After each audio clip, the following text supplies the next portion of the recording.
Greetings from South Korea. I'm Dr. Thomas Penland. This is my wife, Shirley.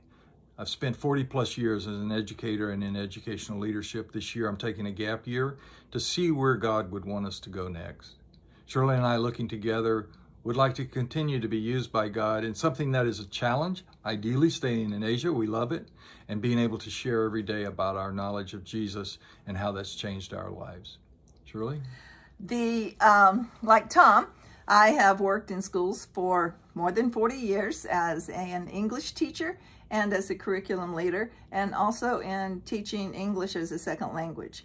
During those years, God's blessed us with 4 children and 11 grandchildren. We can confirm God's calling us to this project. We've prayed for over 6 weeks about this, and we feel like we're called to support the Daniel International School Project for the next few years, God willing, because of several reasons. First and foremost, it aligns with our own personal callings to share our precious Christian faith with those outside of our home country, the United States, to share it cross-culturally to those who have not been reached. Secondly, the spiritual calling that we have aligns with our vocational calling as educators in creating a quality Christian international school, a platform to share the good news of Jesus Christ and his transforming power.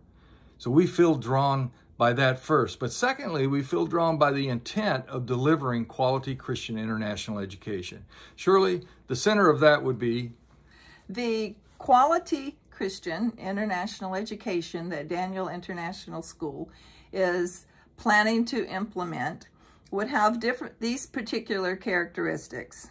First of all, the curriculum would be written down. It would be mapped using a system that would have features of organization, analysis, sustainability, and easy access. The curriculum would be aligned to recognized international grade level standards in all subject areas. It would be vertically and horizontally aligned. The teacher-created classroom assessments would be aligned to the standards and benchmarks. Also, the classroom instruction would be aligned to the outcomes. The standards would reflect a holistic approach to student learning, focusing on their academic, their emotional, their spiritual, their social, and their physical benchmarks. The curriculum would prepare students for their futures. Daniel International School will analyze the literacy and math progress of the students using recognized external assessments. Daniel International School will emphasize the continued development of 3 languages, English, Thai, and Mandarin, and student placement in these programs and their progress would be monitored by external assessments. All of these aspects of quality curriculum will prepare Daniel International School for external recognition and accreditation.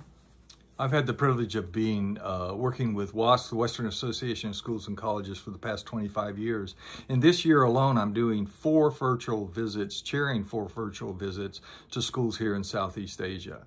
We will have the foundational pieces of WASC accreditation at DSIS when we open the school. They will be in place there.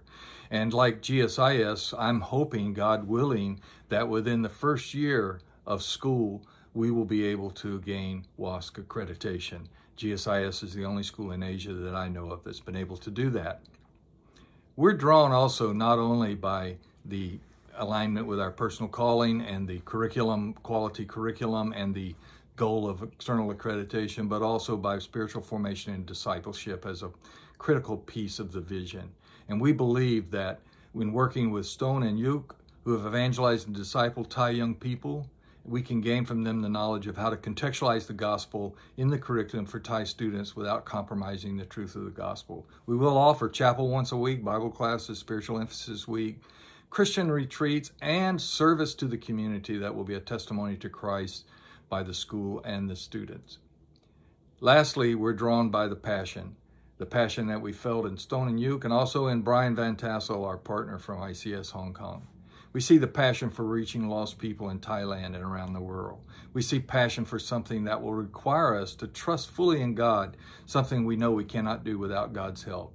A passion for preaching the gospel, not only preaching it, but living it out as a school community. A passion in prayer to overcome the spiritual adversity that surely we will face and oppose in opposition of this project. and a passion to use the gift of life every day for God and His kingdom. God bless you.